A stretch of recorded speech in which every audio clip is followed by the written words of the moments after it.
In today's video, I'm going to show you guys how I created my own custom invitation suite and how you can do it too.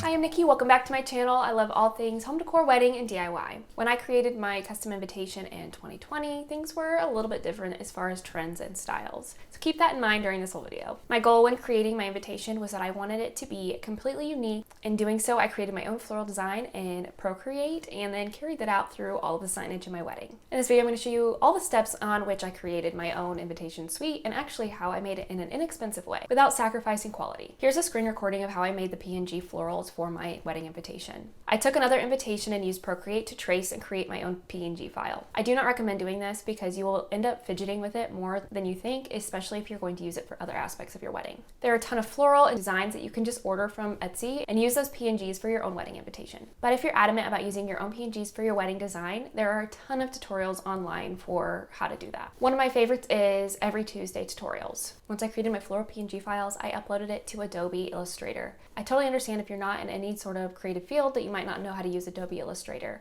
Luckily, Canva is free and is super user-friendly for those of you starting out in your design. I definitely encourage anybody who's engaged to purchase the Canva Pro option. This is definitely not sponsored, but I just think there is a lot of elements that you can use for your wedding invitations, bridal shower, all of the different things, and also has a ton of fonts. Or if you have a certain font you like from online, you can import it into your files. So this is what my wedding invitation ended up looking like, but here are a few different options. For my friend's wedding, I actually ordered PNGs from Etsy. There are a ton of different options, and I created like this little mock-up design. This isn't what she used hers for. This is also another creation that I used just from elements from Canva Pro. Once you have the design done for all of your wedding invitation suite, the next thing you're gonna have to do is find a place to print it. My trick for making it being the most affordable is by using a postcard from your favorite print shop. I got mine printed at Vistaprint. Instead of using the wedding invitation section, I used the postcard section in various sizes for my invitation, RSVP, and details card. This made it half the price if I had used the wedding invitation section of the website. With that said, depending on your print website, you might have limitations on texture, print thickness, different things like that. Once my invitation arrived, I wanted to make it look more upscale with some gold foil leaf design. I used a glue stick and added small strips of gold leaf to the invitation. After they dried, I used a stiff paintbrush to scratch away any loose foil. And this added a nice upscale touch to my invitation. Next, for addressing your envelopes, you could of course use a sticker or have it done by a different service, but I did it myself through my Cricut. I bought my envelopes from Amazon and put a white gel pen into my Cricut to write the name and address onto my envelope. I will have a full video on how I did this for my sister's wedding, which is linked in the info card.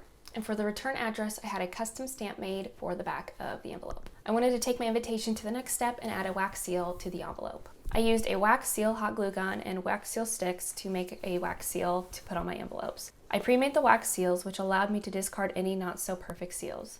I used hot glue to attach them to the envelopes before mailing them out. I have a full video that goes in depth on how I created my wax seals. Now for the final thing for your invitation suite is postage and sending them out. I went into the post office and had it weighed so I could see how many stamps I needed per envelope. From there I purchased my stamps and actually went back to my car and put all the stamps on my envelopes before sending them out. Once I went back inside, I asked them to process them by hand so that it wouldn't ruin the wax seals. While creating your own custom design definitely adds quite a few more steps to the process, it makes it way more unique for your wedding day. And all those little details definitely don't go unnoticed. Like I said in the beginning, you can carry aspects of your invitation suite to be used as wedding decor through using floral designs, fonts, and other elements. So while there is a lot of steps into this video, and obviously I have you branched off into other videos to check out how to make the wax seals or how to address your envelopes, there's a lot to it. But it really isn't that hard if you take it step by step.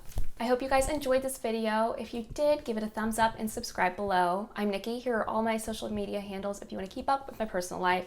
Thank you so much for watching, and I'll see you in my next video.